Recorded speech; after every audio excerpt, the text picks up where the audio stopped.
Sa kasaysayan ng Pilipinas, maraming mga huwaran na maaaring tularan ng mga Pilipino. Mayroong mga lumaban, may mga namuno, at may mga namatay para sa bayan. Mayroon din namang mga nagbigay ng inspirasyon sa kapwa. Kabilang sa kanila, si Jesse Robredo.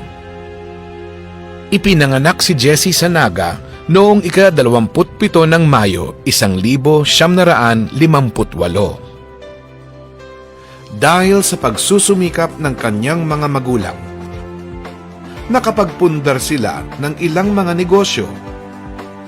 Dahilan upang lumaki si Jesse sa maalwang pamumuhay.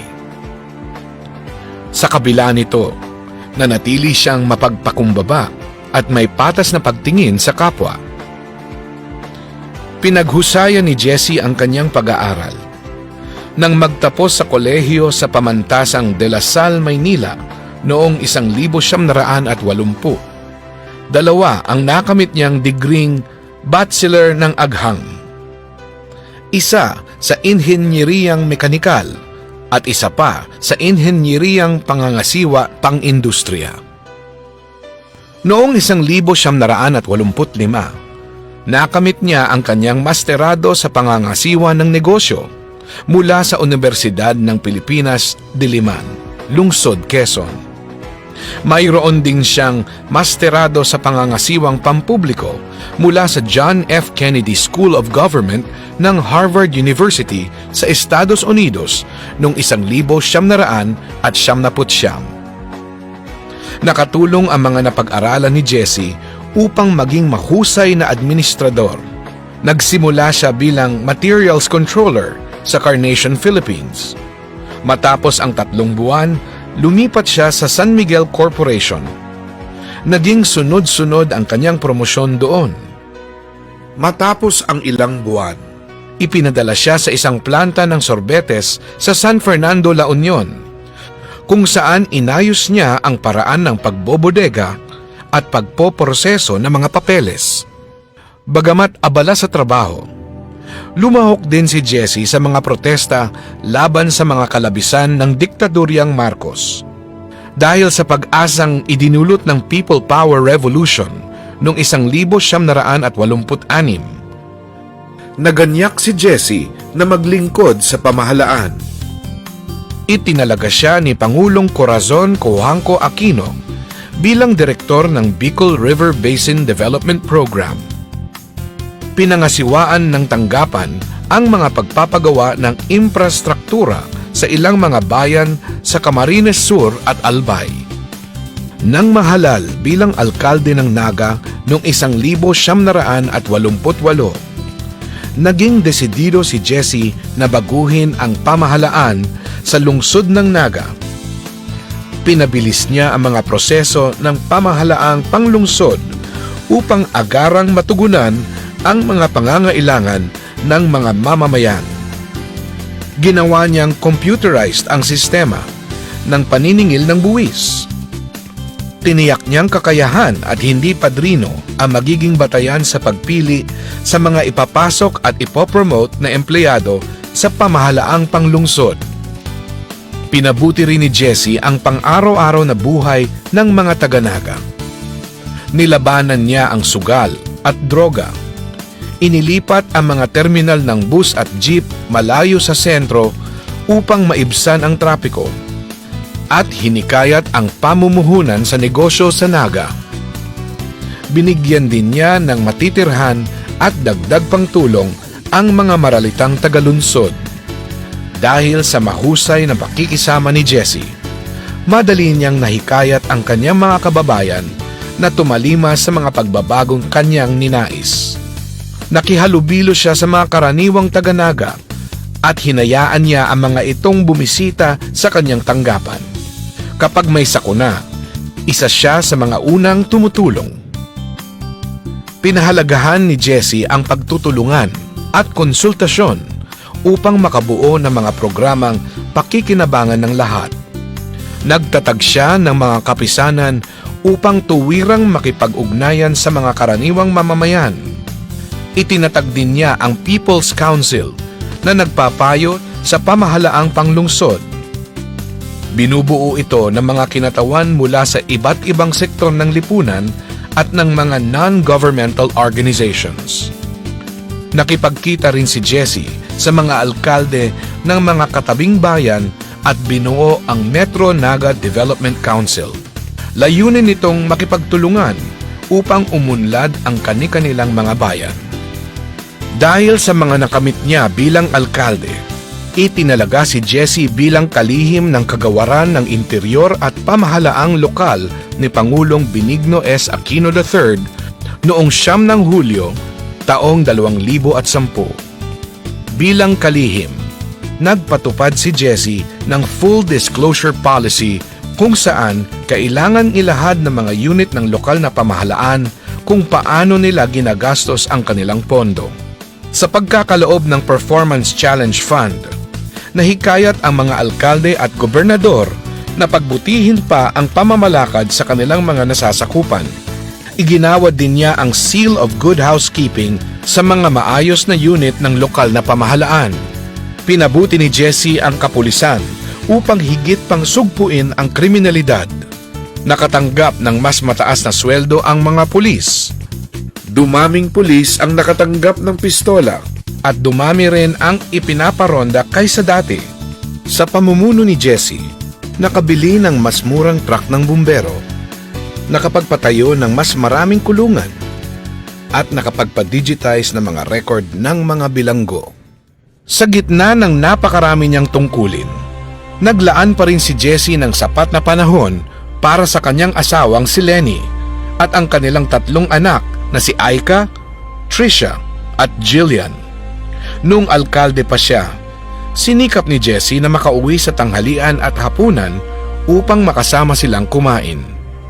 Noong kalihim na siya ng DILG, sinikap din ni Jessie makasama ang pamilya sa pagtatapos ng linggo at kapag may mga holiday at espesyal na okasyon. Sa pagnanais na makasama ang pamilya sa mahabang weekend, umuwi si Jessie Panaga mula Cebu noong 18 ng Agosto, taong 2012. Sa kasamaang palad, bumagsak ang eroplanong kanyang sinasakyan sa dagat malapit sa Masbate.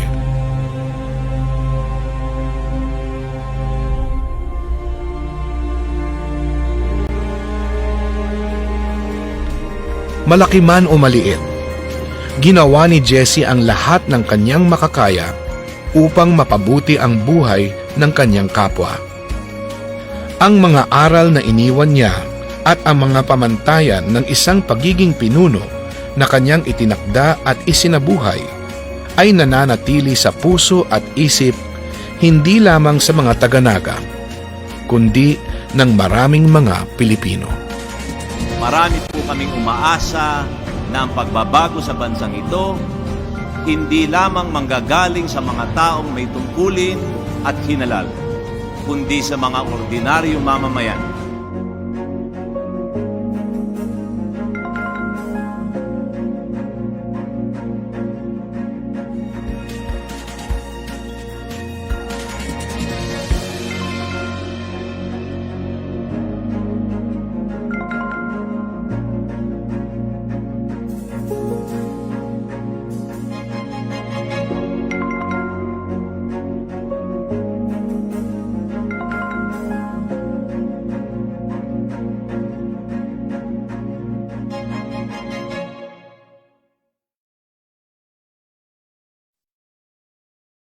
Diyos magandang boss.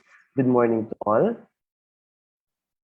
I am Francis Moreleda from the National Historical Commission of the Philippines, Museo ni Jessie Robredo, and I will be your host for today.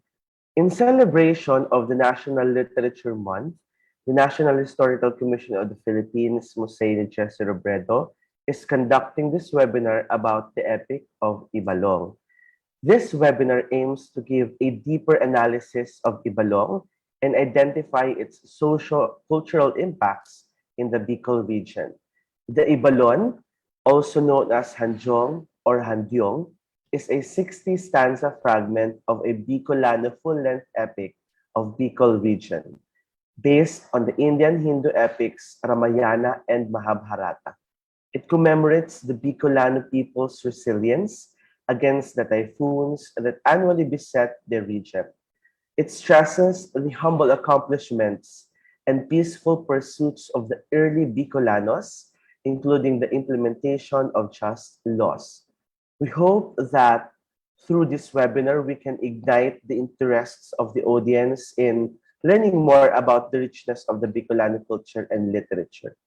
We are currently live at the Facebook pages of the following museums. We have the Museo ni Jesse Robredo, the Museo ng Pamanang Boholano, the Museo ni Juan at Antonio Luna, the Museo ni Jose Rizal Dapitan, the Philippine Economic History Museum, and the National Historical Commission of the Philippines Facebook page. For our participants, if you have any questions or clarifications, kindly reserve them for later for the Q&A. You may also type in your questions ahead of time at the chat box in our Facebook Live. So without much ado, let's now proceed to our speaker. Our speaker for today is a building researcher, a curriculum designer, and a lecturer that specializes in folk narratives, myths, and symbolisms in the field of culture and literature. He is a graduate of Bachelor of Secondary Education, major in English, at the Central Bicol State University of Agriculture main campus.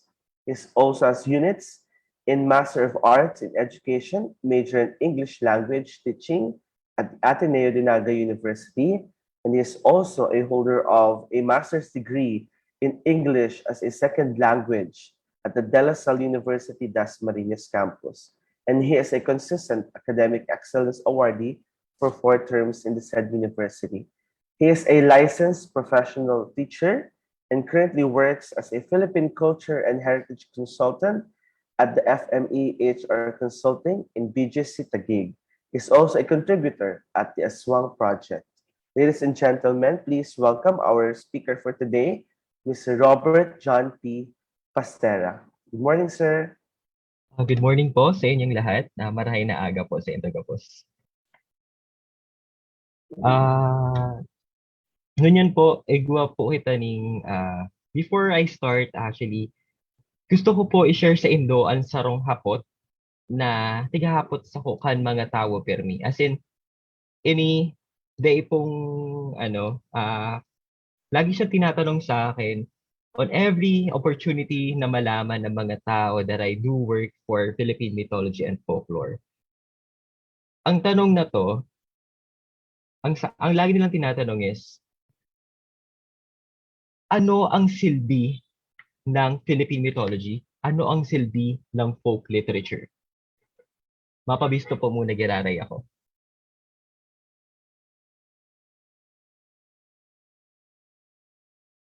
Sa to pong gabos na mga officials ng National Historical Commissions of the Philippines, sa mga official po ng Museo ni Jesse Robredo, sa mga audience ng ating Facebook Live, and also to our audience from across the country and across the world, magandang umaga po sa inyong lahat. Ako po si Robert John Pastera. Ang ancestors ko po ay from the Bicol region. They are from the Tinambak, Pasakawen, Naga. And as mentioned by Sir Francis, I am a graduate of CBS-UA, and I earned my units in Ateneo, and I graduate of De La Salle University, Dasmariñas. I handled courses from in CBS-UA and Discas. And at the moment, I am working in the corporate world and also a consultant of one of the international companies. And I'm specializing in Philippine higher and lower mythology, including Philippine culture and history. So I will be discussing today ibalong sa buhay, kultura, asin sosyedad kan mga Bicolano, or ibalong in the life, culture, and society of Bicolanos. Now, let's go back to the question, and I'm going to answer it. For the record, I was never offended whenever someone asked me what is the purpose of my course or of my subject. I take that as an opportunity to explain that these are not just stories, these are us. Our life, our culture embedded into our own identity, knowingly and unknowingly through the years, of course. Our culture, whether if it is tangible or intangible, just like these literatures, are more than just tourist attractions. The individual culture of each ethno-linguistic groups in the Philippines sustained and developed the individuality and capabilities of each members of the community for them to prosper, and they did, and more importantly, to be good members of the society. Now, what am I talking about? First, laws. Many years ago, the ability to impose laws are exclusive to those who are in the position, just like the chieftains and the elders. Whenever there are conflicts, they are the ones who will deliberate and decide on what to do with the one who committed an offense. Of course, they will record these events and transform them into stories. Stories will help the listeners, the children, the people of the community to distinguish what is right or wrong with the decisions of the characters. So binabase or tinuturo yung mga batas ng komunidad ng mga pre-Hispanic societies natin sa pamamaraan ng mga kwentong bayan. Next, folk literature also give us the opportunity to have or to practice our sound decisions.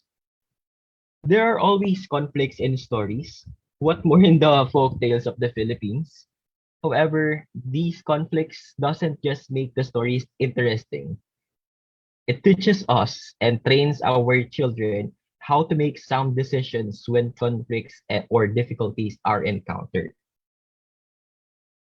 Kapag may nangyaring conflict sa isang kwento, nare-realize ng isang bata or ng isang tagapakinig o ng nanonood kung paano nag-decide ng maayos ang character ng mga kwentong bayan natin. Next. Folk literature also give us an opportunity to understand diversity. Stories from the different parts of the Philippines and other parts of the world imitates the life of its people. Therefore, when you bump into a story of a specific ethno-linguistic group, it exposes you to their identity, to their culture, not just because they are wearing costumes or they're wearing their traditional attires, napupunta ka na doon, but rather you are exposing yourself to how do they live through the years. Ano ba yung buhay nila? It also exposes you to the idea of individual differences and respect to diversity. That is why it's really important na ina-expose natin ang mga bata sa mga kwentong bayan habang bata pa lang sila. Dahil may natuturo ang mga kwentong bayan sa iba't ibang aspekto ng pagkatao natin. And lastly, folk literatures tell us what sustainable development is. This is primarily focused on the use of our natural resources and how can we sustain it through the years for the future generation. That we should not abuse it, rather we need to take care and thank Mother Nature for the resources that we can enjoy. Through these stories, there's still hope for the future to enjoy the environment. So, ganyan po, ano ang silbi kaining pataratara ko manood sa folk literature? Aramon ta po as we discuss the Ibalong. Ganyan. Ini po, a short history of the Ibalong or Ibalon.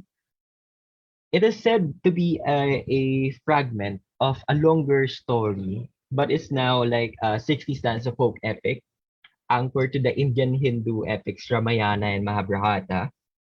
As you can see here, I use a photo from a Aswang project as a background. The red areas are what we call the Indianized kingdoms.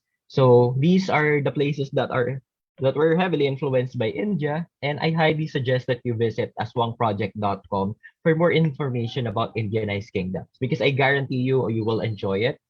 And going back, it is said to be collected by Fray Bernardino Melendreras de la Trinidad after his continuous exposure with the locals, and it has been compiled or written by Fray Jose Castaño, albeit no credit were given to Melendreras.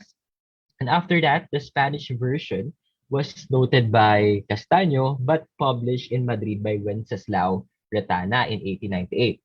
It was shorter since they are saying that Castaño wasn't able to hear the whole story or failed to take note of it. But based on the National Commission for Culture and the Arts, Ibalong is derived from the Sawangan leader Gat Ibal to refer to his constituents, or what they are calling it, the people of Ibal. Then they transform it to Ibalong or Ibalon or Ibalon. Another after that gathering of data with regards to this folk literature, Luis G. Dato, he is a Bicolano poet from Baao. He translated the epic into the English language from Spanish. In addition to this, a full English translation of the Ibalong was also published through the FEU Faculty Journal, as written by Merito B. Espinas, who is also Bicolano. He is the one who wrote that book of the Ibalong.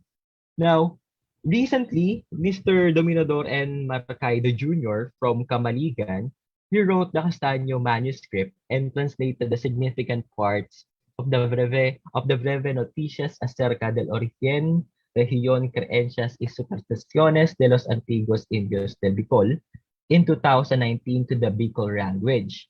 That note of that manuscript of Castaño contains the excerpt or the fragments of the Ibalong epic. Also, I've heard that the University of Nueva Cáceres is keeping a few exact copies of the Castaño translation. Now, there are a lot of versions of the Ibalong, and people are even calling it Ibalon, Ibalon, Ibalong, and Ibalnong. But if you're going to search for the Ibalong in libraries or even books and even the internet, you will bump into different versions. You might get confused which because you're of course you'll bump into a lot of versions, and which one is correct? Well, I hope I can give you my humble opinion, because most of these versions, whether in verse or prose forms, yung verse yung may mga stanza, may mga verse siya, may measurement or prose form, it it still follows the same stylistic structure with almost 100% similarities with other versions. We have the versions of Castaño, the one that was written by Espinas, the Espinas, the version that was collected by Damiano from the University of the Philippines, and I myself made a stylistic analysis and confirmed that the structure remained almost the same. So kahit mag-search tayo sa mga libro, iba't ibang klaseng libro, I remember when I was in grade 5, the first book about the Ibalong that I've encountered was in prose form, and it's already summarized. I wasn't even able to bump into the Rabot or to other details about the adventures of Bantong and even Handyong. They just mentioned that Ibalong was, or during the time of Handyong, the industry in Ibalong progressed. However, when it comes to stylistic analysis, the contents or the structure is still almost the same. Now, let's go with the Ibalong tale. I am not going to discuss the whole summary or even the whole story of the folk literature, since it's too broad. But if you're going to search, if you're going to read the stories, it first starts with the arrival of Baltog. It is said that he is the first to cultivate the land, and he's the one who killed Tandayag, that is a boar that was the one who ravaged the land and who attacked people. And then, after Baltog killed Tandayag, sinabit niya yung ulo ng Tandayag sa isang puno, or sa ibang note, sa ibang version, sinabit niya sa labas ng bahay niya. And then, after that, Baltog has been honored to become the leader of Ibalong or Ibalong. The arrival of Hanjo, after the arrival of Baltog comes Hanjong. He defeated many monsters He defeated the vicious Carabaos, Tiburones, and the Sarimao. There are Carabaos na sobrang tapang daw na kumakain din ng tao. And of course, we have the Tiburones. They are the flying sharks na sinasabi, or the sharks. And of course, we have the Sarimao, which is also a giant monster. If you're able to watch the latest, what do you call this one? The latest Suicide Squad, they are referring to Nanawe, the shark on that movie, as the Tiburon, because Nanawe is actually a god from the Hawaiian mythology, but that's a different mythology. But you know, later I will tell you why is it na merong tiburones dito sa Bicol at bakit tinatawag ding tiburones si Nanawe doon sa movie niya. Later I will tell you the reason. Next, the fight between Oriol and alliance with this elusive serpent. Kasi although Hanjong was a really strong hero, nahihirapan pa rin siya or nahirapan pa rin siyang kalabanin si Oriol. Kasi sinasabing mapang-akit ang ahas na ito at trickster na sinasabi. At sinasabi rin na parang madulas na ito si Oriol kasi every single time na sinubukang itali ni Hanjong si Oriol, nakakatakas ito. After some time, they decided to form an alliance and they became allies. There was also a version of this, although it's not written, that na sinasabi ng mga locals from Naga that I've asked before that Oriol escaped the Ibalong and then she stayed in Laguna and transformed herself into another deity, which they are now called Maria Makiling. Although there are no written attributed stories about this, but perhaps this is already a contemporary version of the story. And now, during the time of Hanjong, industrial progress and education happened. This is when they invented loom. This is when they invented the unit of measurement. This is also when they invented the what do you call this one? The farming tools, the clarewares, the kitchen utensils, and even the tree houses. More importantly, they also invented the system of writing. So that was the time of Hanjong. And then after that, Bantong came, and then they're able to trick and kill Rabot or Rabot. Na this is a giant monster who is known to kill the one who searched for him. And then in order for the Bantong to kill Rabot, they need to like trick him or they need to attack him when he is asleep. So that is the Ibalong tale or the Ibalong tale. Now, let's go with the structural analysis because as I mentioned, there are different versions of this. And now I'm going to compare it with, or I'm going to give you like a structural analysis against other Philippine folk literature through Vladimir Prop's Morphology and Folk Tales and Levi-Strauss' binary oppositions theory. Now, firstly, sino ba si Vladimir Prop? Well, I use this as a part of my research with the De La Salle University. And the Morphology of Folktale is written by Vladimir Prop, who is a Russian folklorist. And this is a set of themes that are present in Russian folktales, but were actually present in folktales around the globe. Therefore, present in all cultures and traditions. Now, if we're going to take a look, as you can see here sa gilid, meron tayong mga symbols na tinatawag na initial situation, departure of heroes from their land, interdiction, violation, combat, victory, branding of hero, recognition, rescue, and reaction. Ito pong nakikita nyo sa gilid na ito, present po siya sa mga folk literature across the Philippines. Therefore, present yung structure na to present sa mga folk tales na ginagamitan ng morphology of folktale ni Vladimir Prop. What I'm trying to say is that kahit iba-ibang kwento or iba't ibang kwento across the globe, they are still following the same stylistic structure based on Vladimir Prop's theory.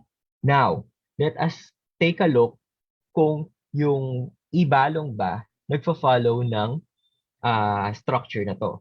First is the initial situation.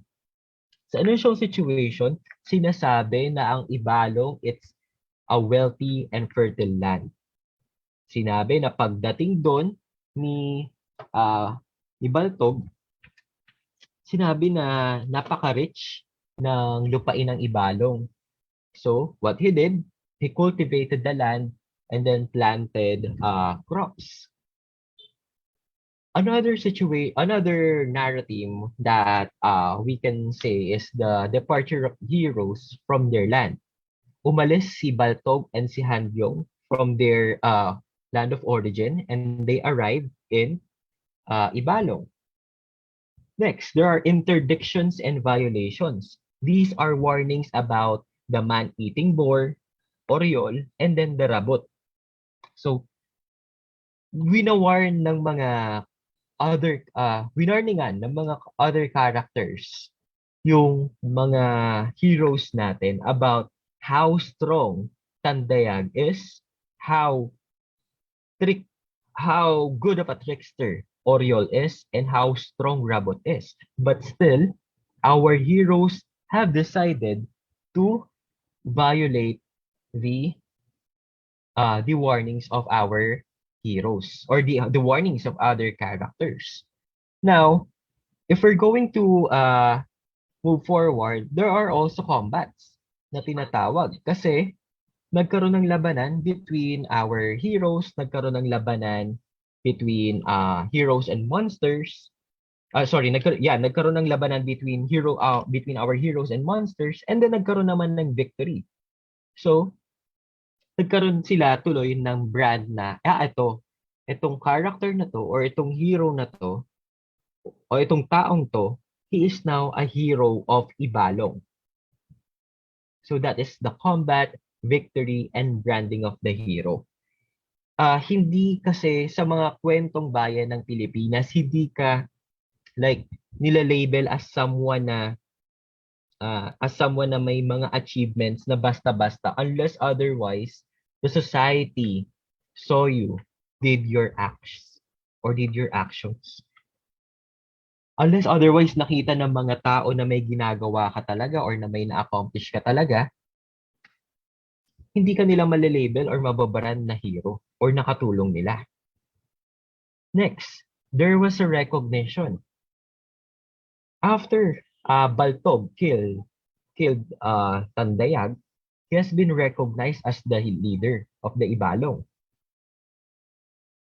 Handyong was also recognized as the new leader and innovator of the story because of his contribution to killing the monsters, because of his contribution to the progress of the industry of the Ibalong.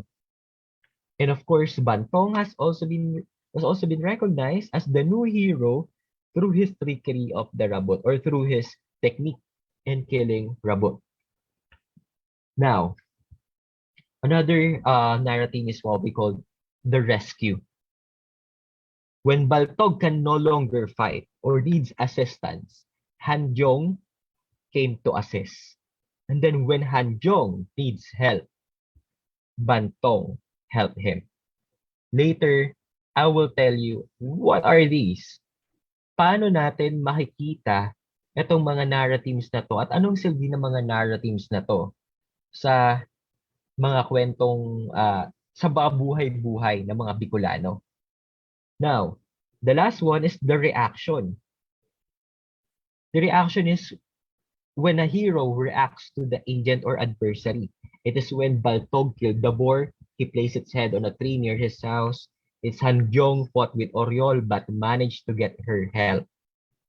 So, hindi lang nilalabanan or hindi lang nilabanan ng mga characters yung kanilang mga villains, but rather they reacted to the actions of the villains.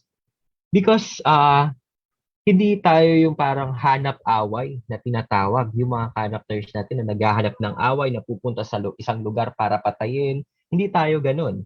Yung mga characters natin, they only reacted to the actions that affected the community where they belong. So that is for the structural analysis using the Vladimir Prop's morphology of folktales. Now, let's go with the binary oppositions. Yung binary oppositions po, it falls into the idea that men, regardless of where they are, will make sense of his or her reality through binary opposites. Say for example, ako tao ako. Tumatanda, nagkakasakit. I need to think or build someone na hindi tumatanda, hindi nagkakasakit, who doesn't get sick, who doesn't die, who is basically an immortal. I am a mortal. I need to build a character or someone who is an immortal. Therefore, I am going to create a god.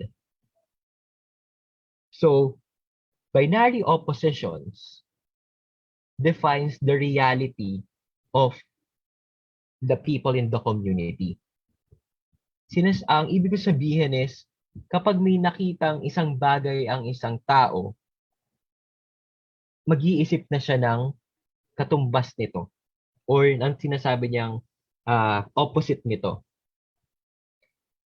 I use this during my research to understand and perhaps surface the idea that our Filipino ancestors have the same intellectual capacities as our neighbors and even those from the West.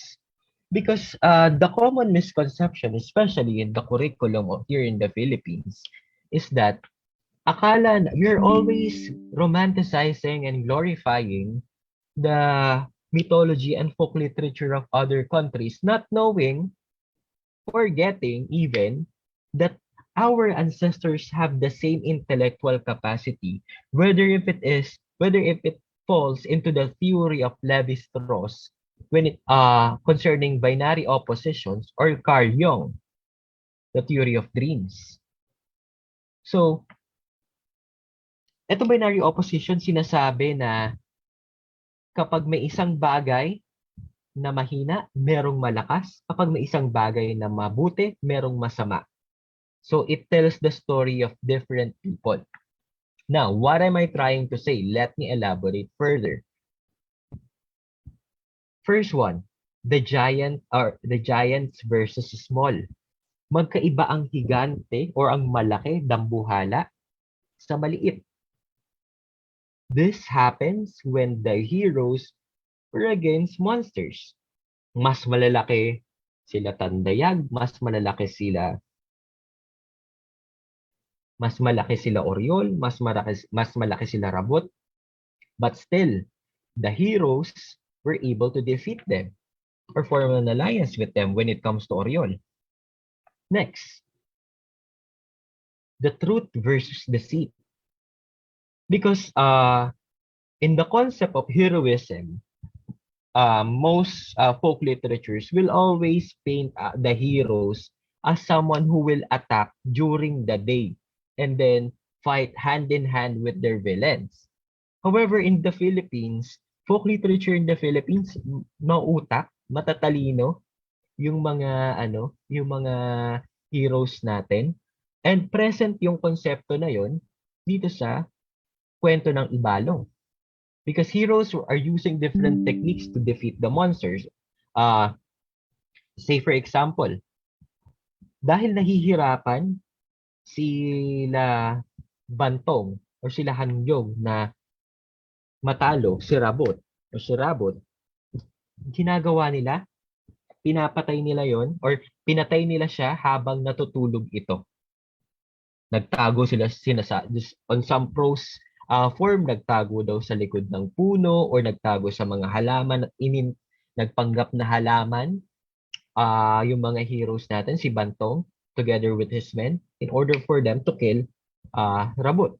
In some cases, si Bantong lang yung, or in some stories, si Bantong lang yung pumatay kay Rabot. Now, mortality versus immortality. Sa mga kwentong bayan dito sa Pilipinas, compared to what happened, say for example, with Hercules. When after Hercules accomplished his 12 deeds, and after his challenges here in the mortal realm, he was granted immortality by his father. He was offered immortality by his father, who is Zeus. Heracles was granted immortality by his father, Zeus. But now, here in the Philippines, our heroes do age. And when our heroes age, that is the binary oppositions between mortality and immortality. But that isn't negative. That actually gives us or tells us that the age of our ancestors are far more over. That's why we need you. Not to forget the teachings of our ancestors, but to be inspired by the teachings of our ancestors. Same with what happened with Baltog to Hanjong. When Baltog was already old, Hanjong was inspired to like create or like further improve the community of the Ibalong. He like formulated, or together with his people, they further progressed the industry of Ibalong. Now, lastly, we also have here good versus evil. The same with my example before, our heroes do not go to a specific community or attack a group of people or attack another ethno-linguistic group or even monsters just because they want to. This is a fight between good versus evil, binary opposition that is prevalent across the folk literature across the world, that is also present in the Ibalong. So, yung mga heroes natin, hindi sila sumusugod lang with the exception of our heroes na hindi lang sila sumusugod basta-basta dahil gusto nila. Sumusugod sila or nakikipaglaban sila for the safety of their people. Now, heroes are punishment versus reward. The concept of punishment and reward. When after Baltog defeated Tandayag, he was rewarded to become the community's hero. After Hanjong provided progress to Ibalong, he has been honored as the greatest amongst the three. However, when the heroes, or especially Bantog, decided to trick or perhaps sneak to Rabot to kill him, they received a punishment from Unos or from the gods because of their trickery. So may mga ganon. So there are punishments and rewards sa story ng Ibalong. Now, I've discussed these these narratives being present sa Ibalong, these themes na tinatawag or binary opposition sa story ng Ibalong. But how is it even present sa mga kwento or sa mga buhay-buhay nating mga Bicolano?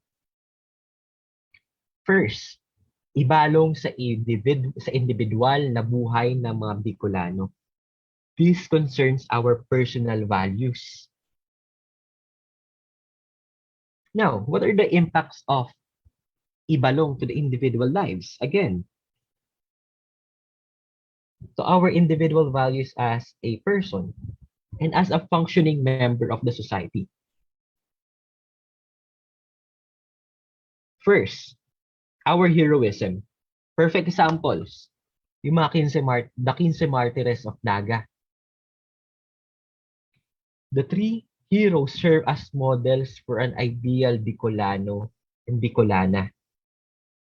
We are not like saviors, but rather we are what do you call this one? We are inspired by the heroism of the three heroes.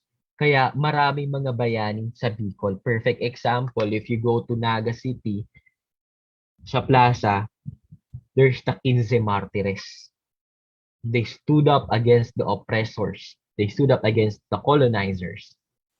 Next, resilience. We are used to storms and a lot of natural disasters. Sanay na sanay ang mga Bicolano. That's why way back before, alam na natin kung paano mag-prepare sa kapag may mga darating na natural disasters. But, however, this is not toxic resilience na parang sanay na yung mga Bicolano sa bagyo, sanay na yung mga Bicolano sa baha. Yes, sanay tayo doon, but we are using our experience with natural disasters to further improve the ways we can deal with future disasters. So, nai-improve natin the same with what happened to the Ibalong. So, with what happened with Tandayag, may ginawang innovation si Hanjong, may ginawang innovation si Bantong.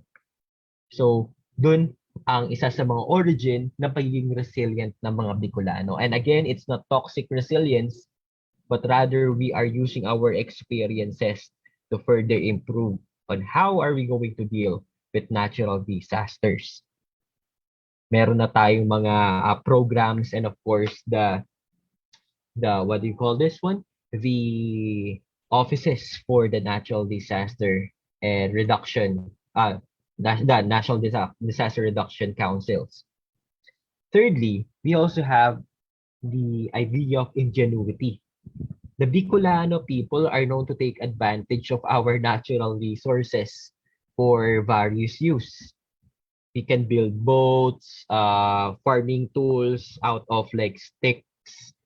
We also have weaving looms. Contrary to the popular beliefs na walang weaving industry ang Bicol, meron po tayong weaving industry na gumagamit ng mga abaka.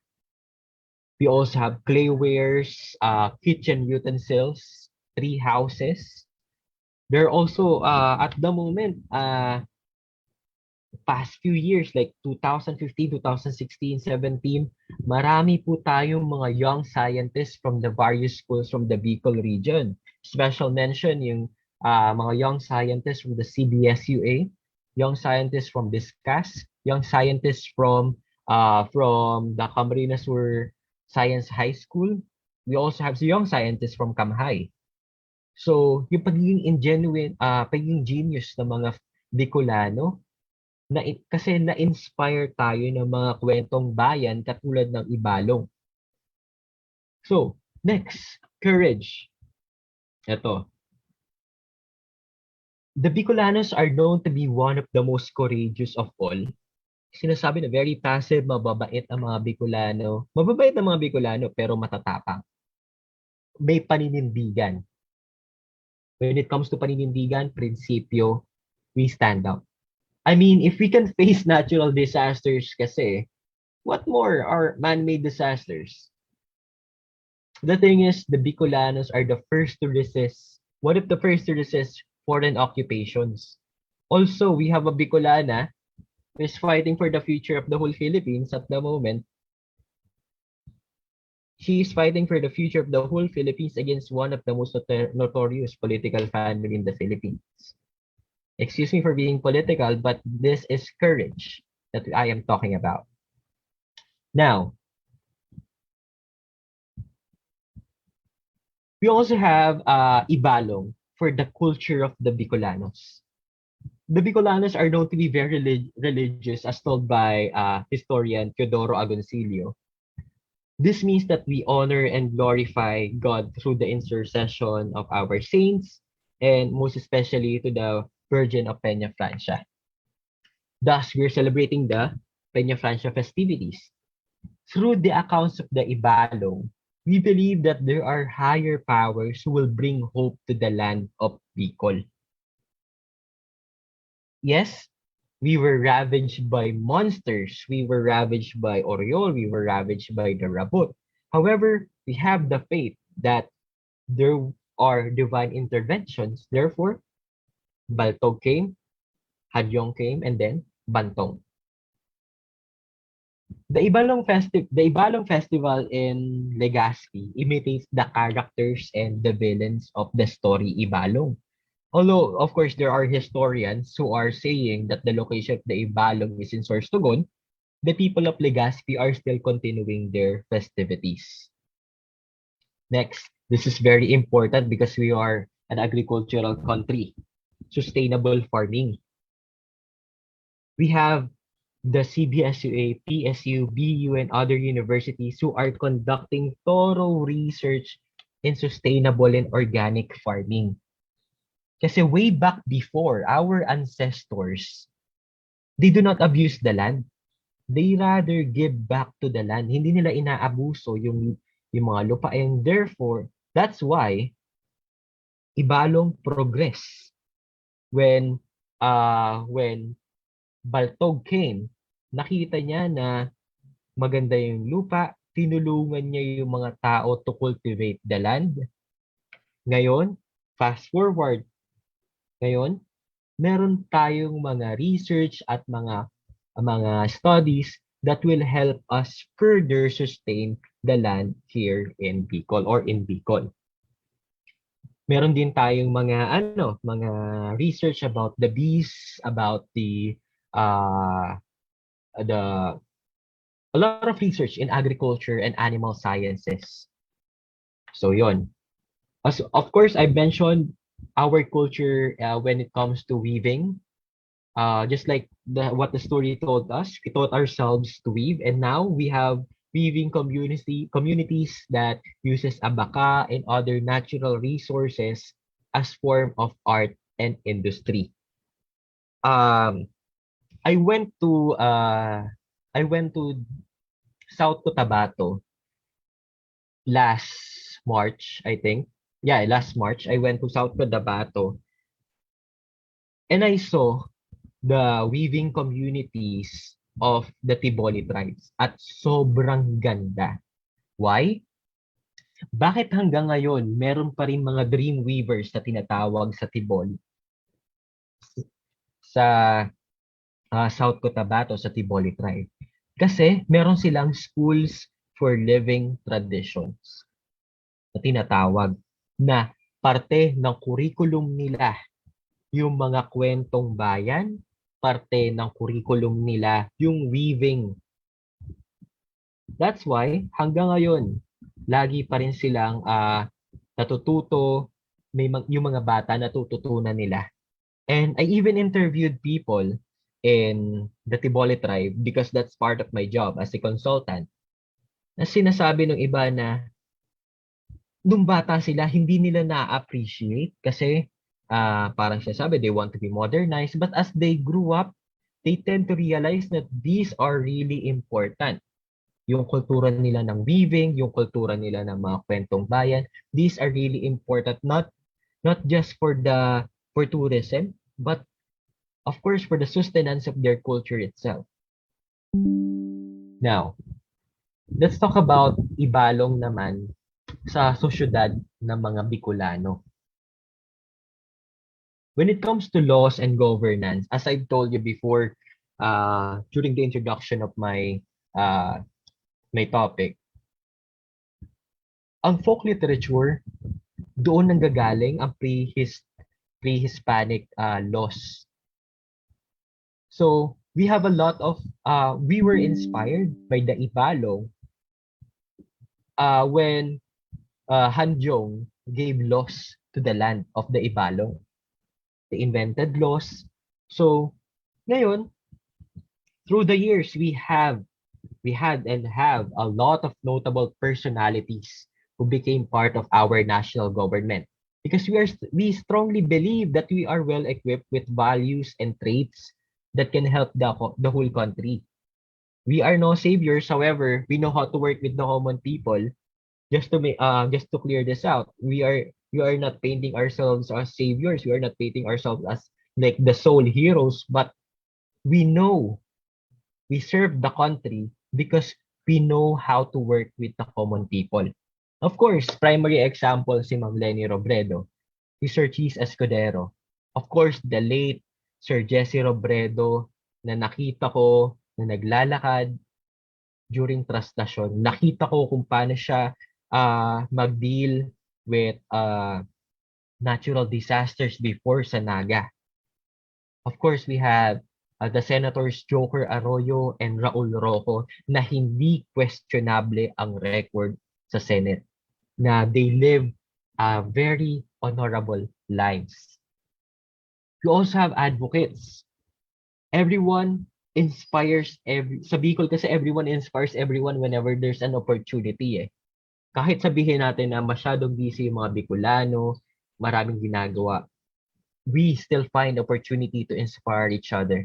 We have personalities from Bicol who are not just famous for their arts and work, but because of their advocacies. Primary example si Sir Francis Papica of the Papica Foundation. Saludo kay Sir Francis with kung paano siya mag-advocate for education and student leadership. Of course, we have Ms. Maria Venus Ra, who is an advocate of education.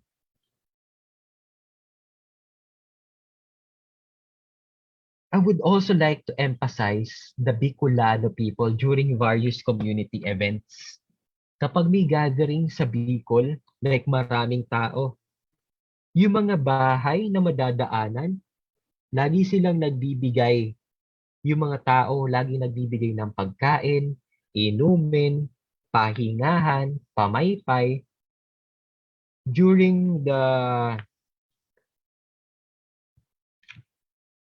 When Sir Jesse died and he was interred during the mass sa Peña Francia church, nakita ko kung gaano karaming mga tent ang namimigay ng pagkain, inumin sa mga tao. We are inspired by the actions of each other. Hanjong is inspired by the actions of Taltog, and Bantog inspired by the actions of Hanjong, and their community, the whole community of the Ibalong, are inspired by the actions of their heroes. Now,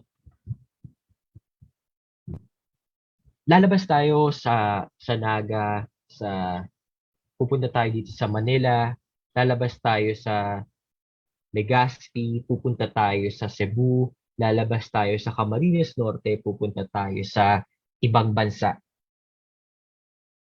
These traits taught to us unknowingly and knowingly by the Ibalong provided us the chance to become better members of the community na sinasalihan natin. Now, this is especially for teachers and for those who are in the teaching profession and even community leaders, people who are working in communities, people who are working in culture and traditions and other social works na tinatawag. You can see here the teaching of folktale reading framework that is based on my research. Because let's accept it. There is an educational crisis here in the Philippines. We need to save our children for them to save our culture and traditions. Mawawala yung identity ng mga bata, mawawala yung identity natin bilang Bicolano if we are not going to save this. If we are not going to save Ibalong, if we're not going to save people who are working for the community of Bicolanos, our literature. Because why? One of the reasons there's also an educational crisis here in the Philippines was when we were challenged, yung reading comprehension natin, it was challenged by the Program for International Student Assessment, Program for International Assessment, or the PISA. It was released by the Organization for Economic Cooperation and Development in 2018. Nako, the Philippines is scored way below average yung score natin. And we have poor reading comprehension. It implies that Filipino learners have a problem with reading comprehension. Sabi ni Tarayo in 2019. Poor reading comprehension has prompted myself, to delve into the idea of teaching folk literature to college students. Kasi, as you can see here, this is the framework that I've created. Kasi, let's face the reality, medyo mahirap at medyo nakakaantok ituro ang mga kwentong bayan because, mainit sa Pilipinas, tapos ang subject mo pa sa literature, hapon, kakatapos mo kumain, masarap matulog, o kaya naman sa umaga, puyat ka kagabi, nagtuturo ng kwento. Medyo aantukin ka talaga. So, I created this teaching of folktale reading framework for our teachers to take advantage of. It first start anywhere. But let us start with the identification of key plots in the folktale. And then, i-appreciate naman natin yung mga epic heroes based dun sa narratives or dun sa binigay ko kanina. I-recognize natin yung mga symbols and signs through the actions of heroes, through their decisions. And then, we are going to process the binary oppositions, yung mga opposites nun. And then, we're going to assess, nakuha ba ng mga estudyante yung kwento? Up until then, hanggat hindi tayo, hindi na-appreciate ng mga estudyante yung kwentong yon, hindi nila nakukuha ang gustong ituro ng kwentong yon at memorize lang nila ang mga characters, plots, setting, hindi nila maa-apply or hindi nila maa-appreciate yung kwento itself. So, kailangan natin mag-request ng feedback at paikot-ikot yan. In teaching literature to the students, yung structure, yung plot, yung setting, yung characters, it just comes second. What comes first is the appreciation and the values being ingrained by folk literature to our students. Sobrang importante po nun sa mga estudyante natin. So, it is our role as community workers, as our teachers, na ipakita na hindi lang po ito kwento. Ito po ingrained sa buhay at mga sosyedad ng mga Bicolano. Just mabalos po sa Indogabos. And I want you to visit the aswangproject.com for more information about Philippine mythology, folk tales, and other stories of the Philippines. Diyos mabalos po sa Indogabos.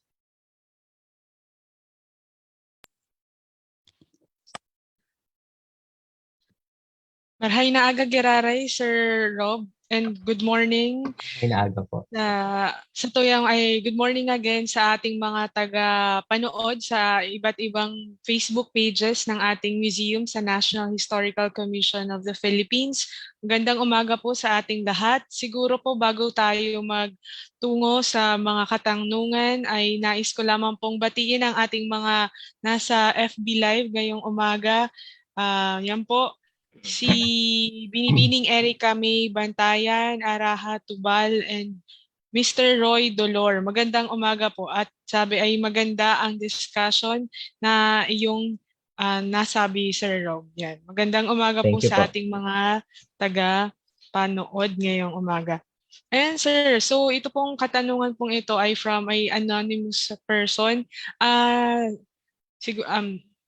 Ang nais niya lang pong itanong is, paano po ba ang itong pagtuturong ito paano po ba ito parang na-discuss nyo na rin, pero mas thoroughly po siguro, is ano po kaya yung mga magandang activities na pwedeng ilatag dito sa pagtuturo ng ganitong subject at ano po kaya yung para mas pataas ang pag-appreciate ng mga estudyante sa ganitong mga subject? Okay, thank you po for that question. That is a really important question. Kasi when it comes to motivation of students, kahit anong edad yan, grade school, elementary, high school, college, nako, ang motivation ng mga students, ganyan, tapos biglang babagsak. May mga pabagsak moments. Kasi may mga times naman talaga na may mga factors na nakakaapekto sa motivation ng mga estudyante. Now, how are we going to sustain it? Ang importante po na may galaw ang mga estudyante, na gumagalaw ang mga estudyante. My professor from the University of the Philippines, she is Dr. Milagros Laurel, one of the tinatawag na mga pundasyon ng University of the Philippines. Ang sabi ni Professor Milagros Laurel, sabi niya, always make sure na gumagalaw ang mga estudyante mo.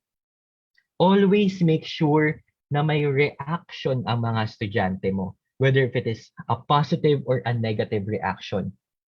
Now, yun yung primary aim mo.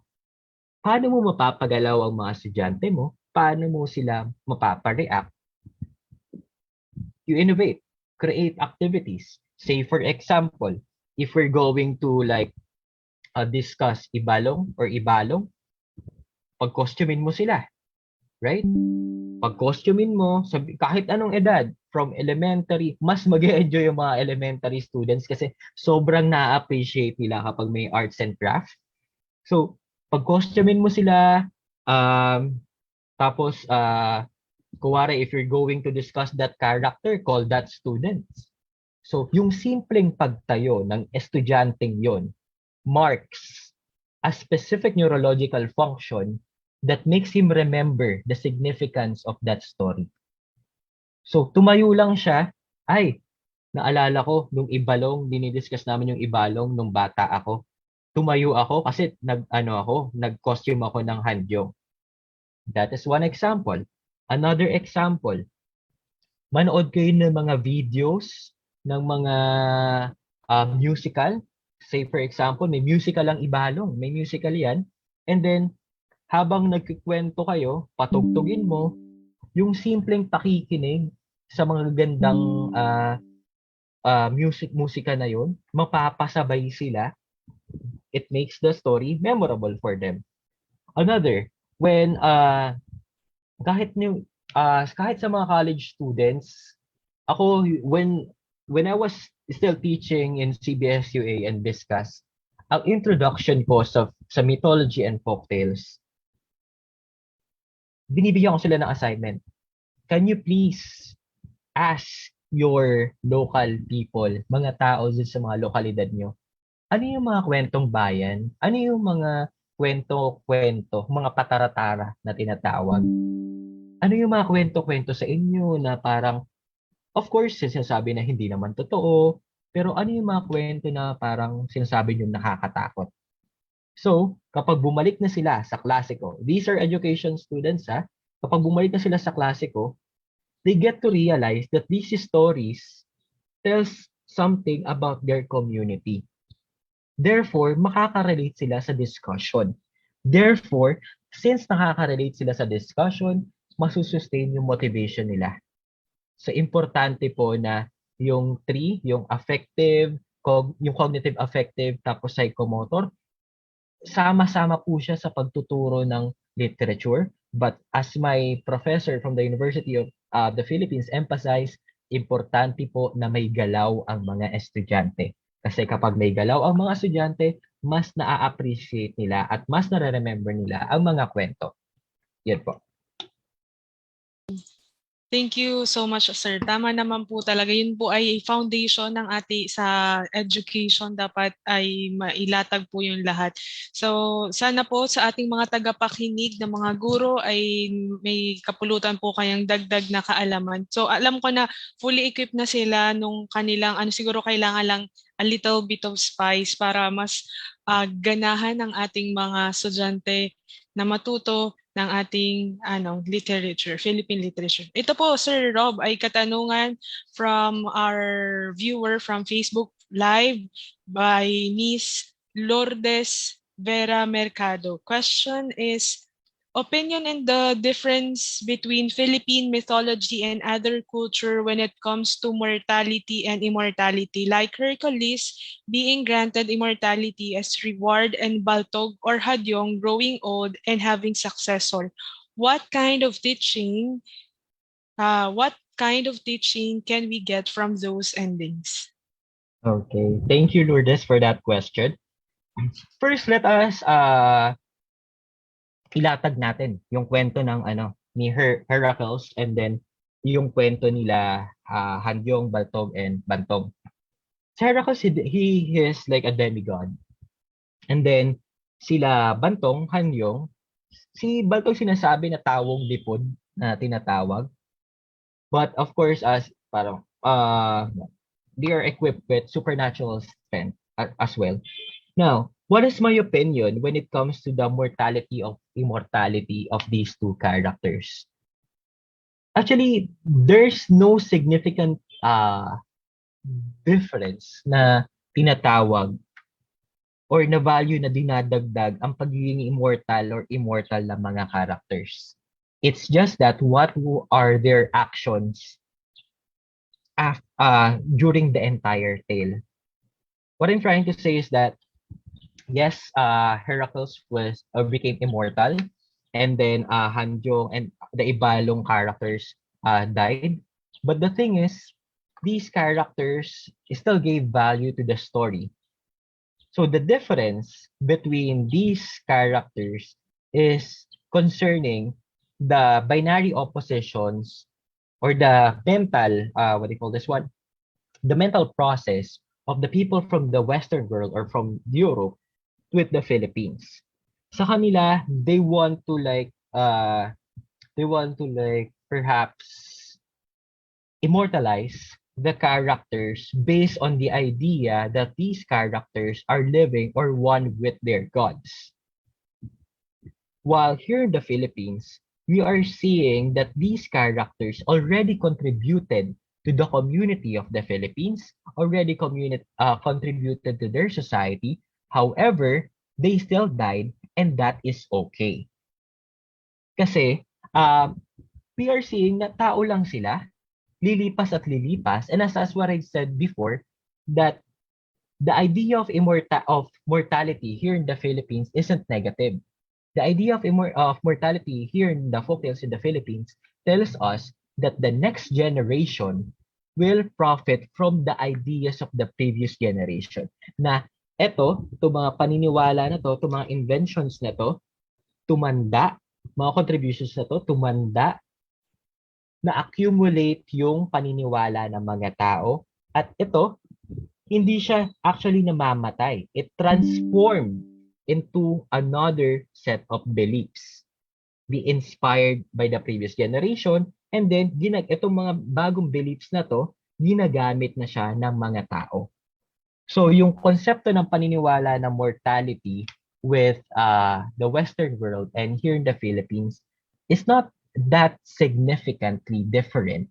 It's just that we are seeing things differently.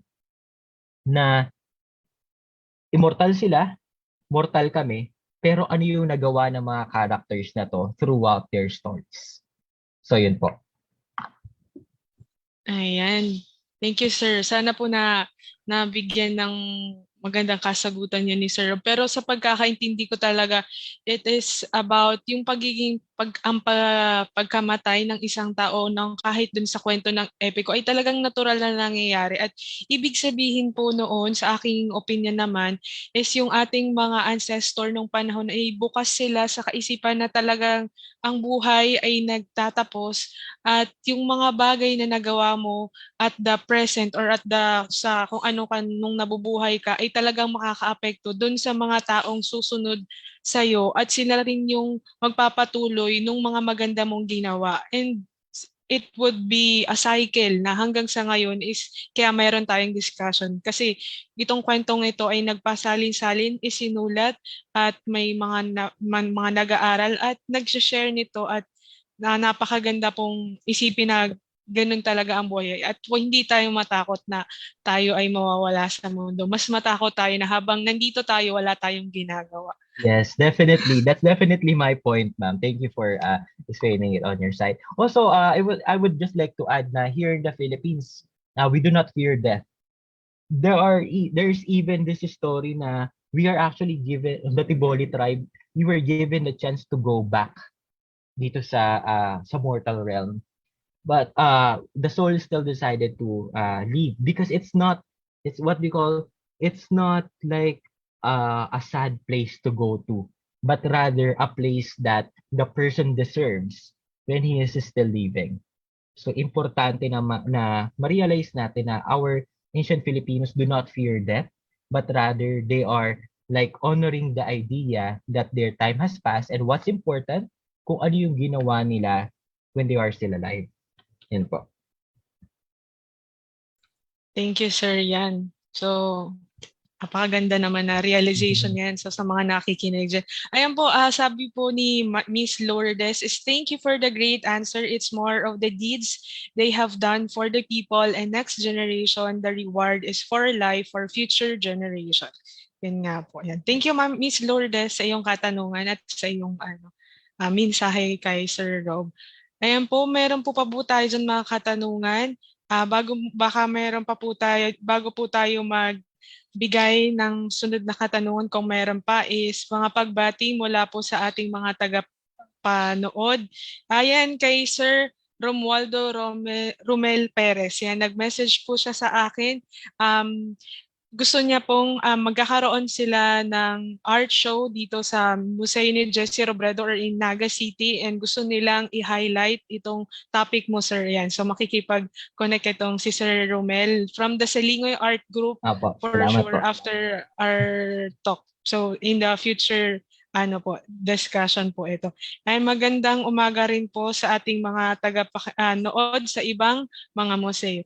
Siguro po sir ay wala na po tayong nakikitang katanungan dito sa ating Facebook Live pero po sa ating mga tagapakinig at tagapanood ay kung meron po kayong mga katanungan na nais ipahabol, i-message lamang po ito sa aming Facebook page or sa Facebook page ni Sir Rob.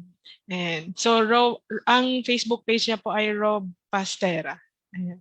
So bago po tayo dumako sa ating closing remarks ay nais ko lamang pong basahin itong ating Certificate of Participation. Ayan. From the National Historical Commission of the Philippines, Manila, this Certificate of Appreciation is given to Mr. Robert John P. Pastera, Philippine Culture and Heritage Consultant, of his valuable contribution, a resource speaker in the webinar, The Epic of Ibalong and its Significance in Bicolano Culture Society, held on April 26, 2022 via Facebook page of the National Historical Commission of the Philippines, Jesse Robredo Museum, undersigned by the OIC Officer in Charge, Officer and Executive Director, Carminda Arevalo. Yan, maraming salamat po ulit, Mr. Rob. At for sure po is marami pa po tayo. Ayan, marami pa po tayong mga topics na i-discuss and bisitahin niyo po ang kanyang ang Facebook page niya kung may mga katanungan po siya. And then yung sinasabi niyang Aswang Project Facebook page yan. Marami rin akong nababasa and I'm talagang interesado at sa mga guro at mga estudyante na nakikinig, ayan po, bisitahan po nyo yan, mga page na yan na nasabi ni Sir Rob.